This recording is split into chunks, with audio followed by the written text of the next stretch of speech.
Cream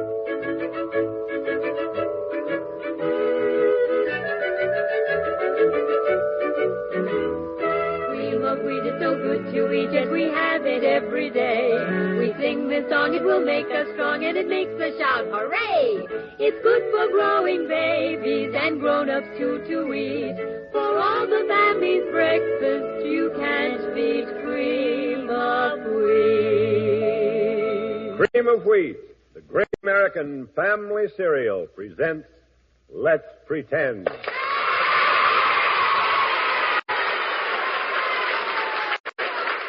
Well, hello, pretenders, and hooray for our side. That's what I call a royal welcome. Where's that story? Ready and waiting for you. Gwen, Sybil, can't keep the customers waiting. We certainly can, Uncle Bill. Well, what's on the fire? Besides, you know what. Besides, you know what, Uncle Bill. Today's story is The Enchanted Frog. Oh, is that the one about a little princess who lost a golden ball? Oh, no, Uncle Bill. That's another frog and another enchantment. So I make another mistake. Well, what's holding us up? We're waiting for Betty Jane Tyler to say how we travel to Let's Pretend. Well, let's use the harvest moon for an excuse to take a hayrack ride. All right, a hayrack ride it is, Betty Jane. All set, gang? 1, 2, 3. This hayrack is headed for Let's Pretend, the Enchanted Frog, and points beyond the rolling fields of Magic Land. Pile in, everybody, and let's go. Get up, Bess. Come on, Pete. Let's go.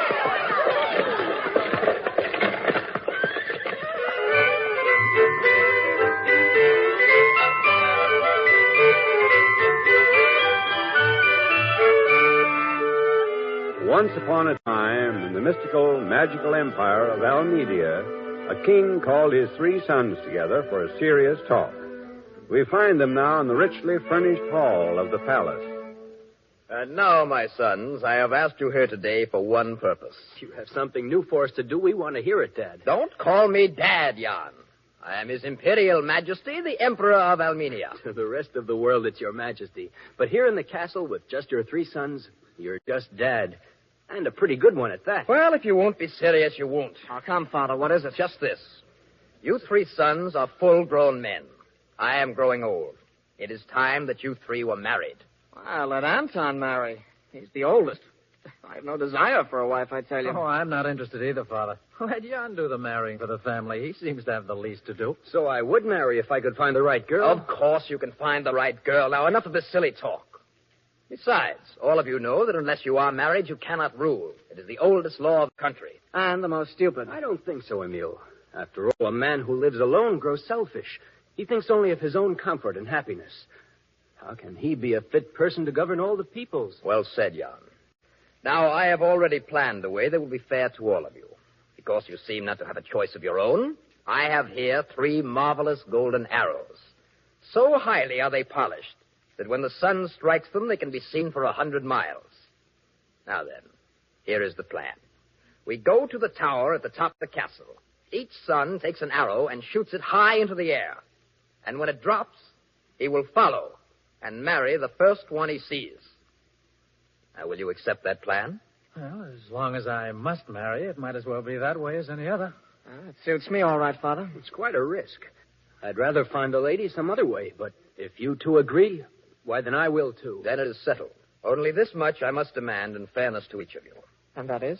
You must swear on your sacred word of honor that you will abide by these rules. You will marry the first one you see after you have found the arrow. Now, do you swear? I swear by my honor to marry the first one I see after the arrow is found. And I. And I. Very well. Now, to the tower.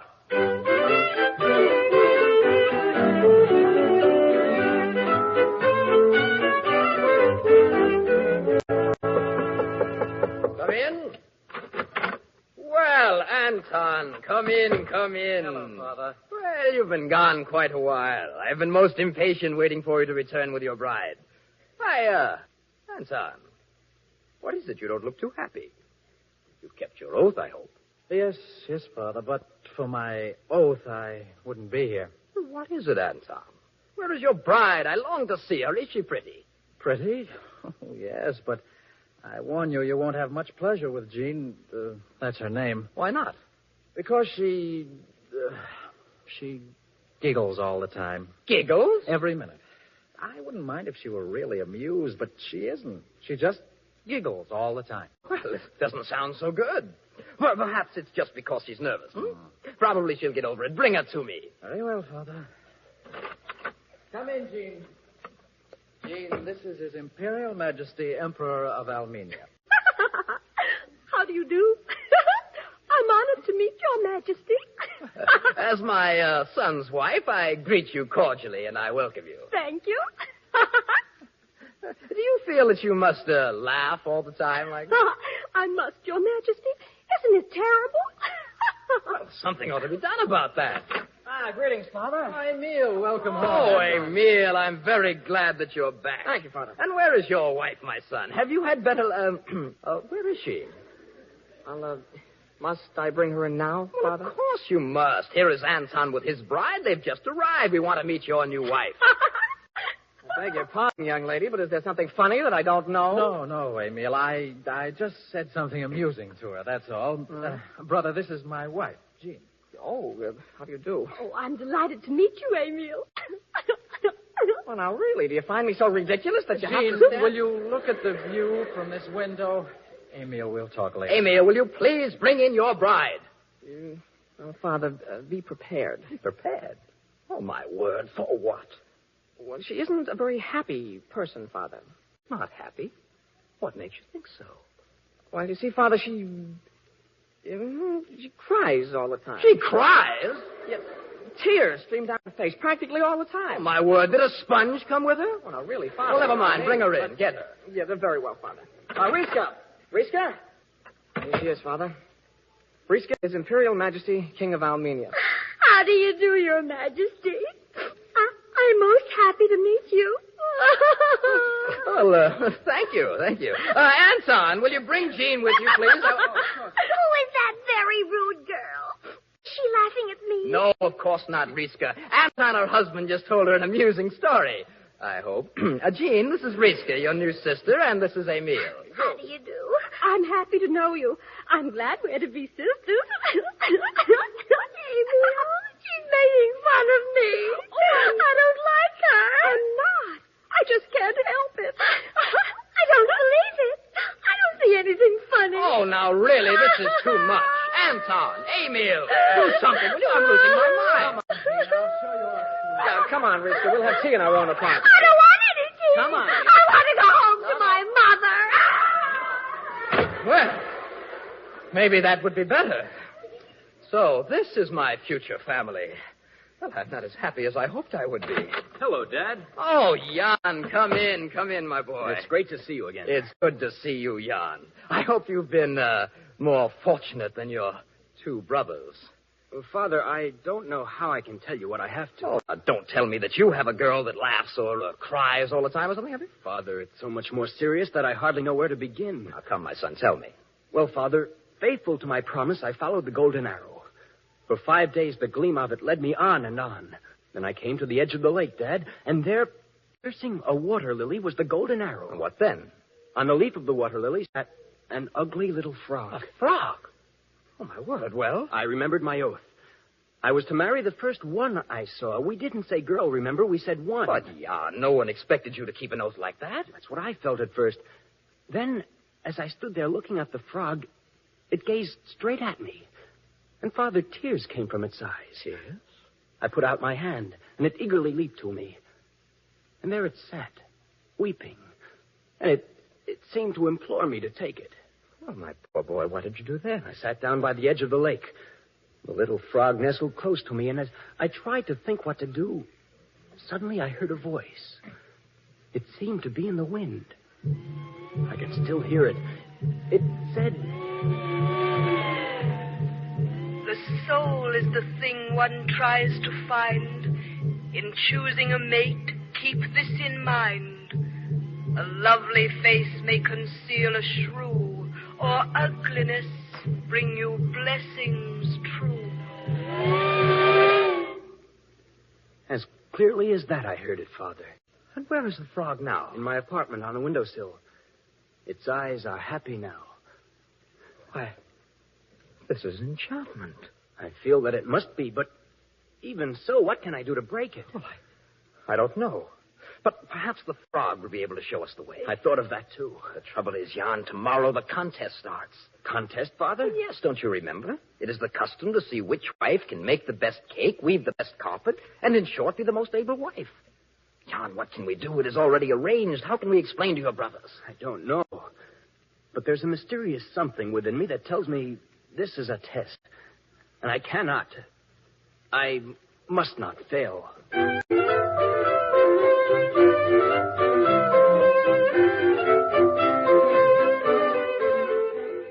Poor little frog. What can I do with you? How can I help you? How can I explain this thing to my brothers? All you can do is sit there on my windowsill and sing that ugly little song. Tomorrow, when the cakes are to be baked for His Majesty the King, what will we say? What are you trying to say to me, little frog? Why do you hop back and forth on the windowsill? Do you want the window open? You do? Then there it is. Now what? Why do you hop toward the door? You seem to want me to go. Very well, little frog. I'll leave you alone. Perhaps you will find a way out of this problem. I'm afraid I can't. Goodbye.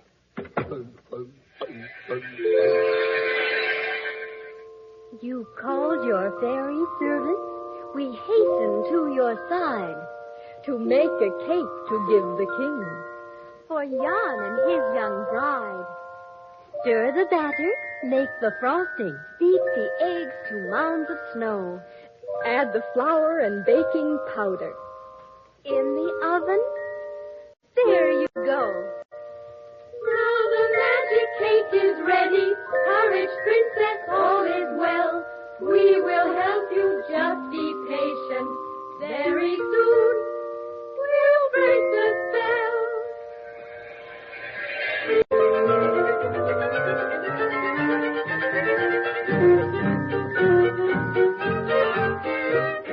This is the best cake I've ever eaten. But, Jan, how on earth did the little frog manage it? I don't know, Father. I left her in the room.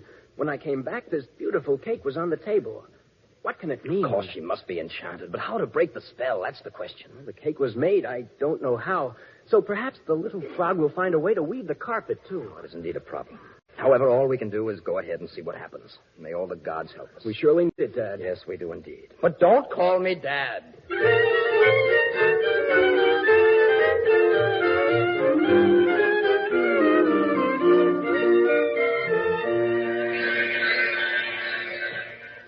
You called your servants, princess, to weave a carpet bright.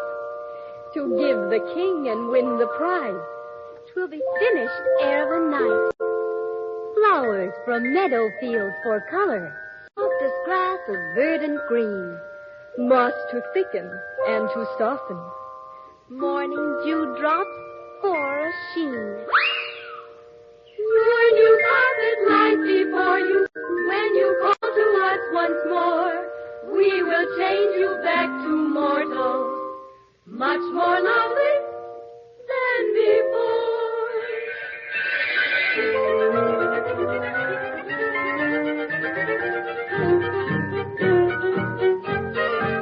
Your carpet is lovely, Riska, and yours too, Jean. But Jan's wife has surpassed both of you. I don't think her carpet is such a beauty. It's a beautiful one, all right. But I know she didn't weave it. Oh, stop laughing.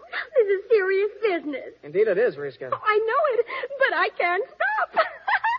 Why haven't we seen her? Where is she? When she's given the prize, you won't feel like laughing. I don't know. But you know my weakness. You'd better stop making fun of me. Jean isn't laughing at you. And please stop crying, Riska. She is, too, and I can't help crying. She isn't laughing at you, Riska. Of course she isn't. Jean can't help laughing. I don't want to laugh. I think I'm going to cry. Well, make up your mind, will you? Oh, Emile, Anton, take them both away. Oh, this is terrible. Jan, this is the most beautiful carpet I've ever seen. The prize belongs to the little frog, of course.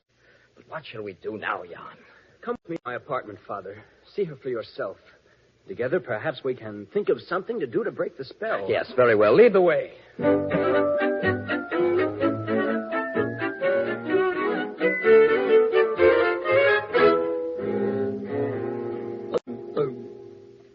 Here she is, Father.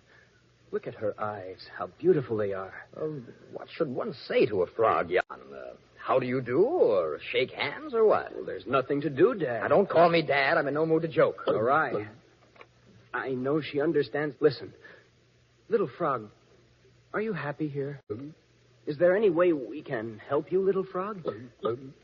I know what that means. She wants the window open. Please open it, Father. Yes, all right, Jan. There. It is open.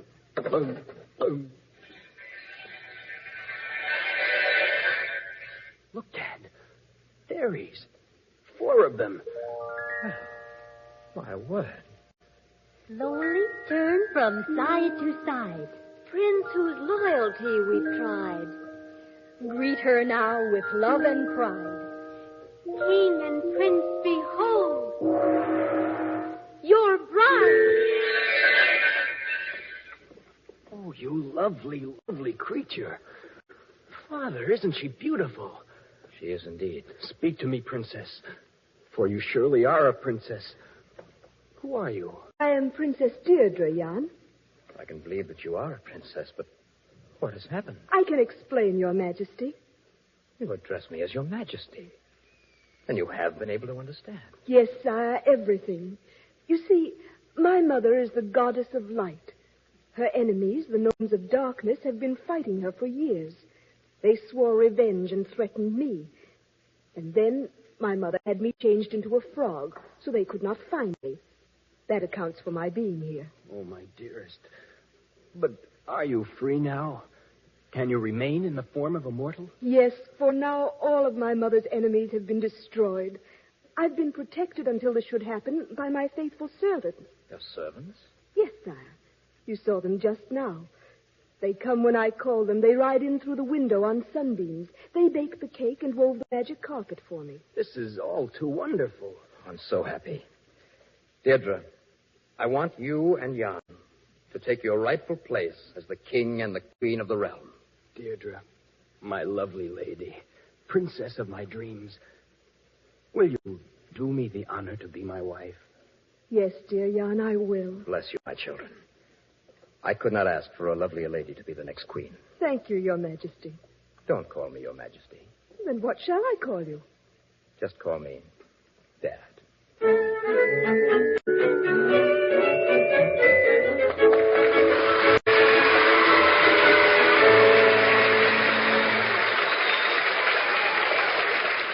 The pretenders for today. The fairies were Sybil Trent, Marilyn Erskine, Anne-Marie Geyer, Betty Jane Tyler, Rishka, the crying girl, Gwen Davies, Jean, the giggling girl, Daisy Alden, Deirdre, the enchanted frog, Miriam Wolfe, the king, Bob Reddick. Jan, Bill Lipton, Anton, Albert Alley. Emil. Jack Rhymes. Original music was composed and conducted by Maurice Brown. Let's Pretend is dramatized and directed by Nila Mack. Now, do you live in or near New York City, or are you going to be here soon? And would you like to see a broadcast of Let's Pretend? Well, all you have to do is drop a postcard to Cream of Wheat, CBS, New York, for your tickets, and they're free.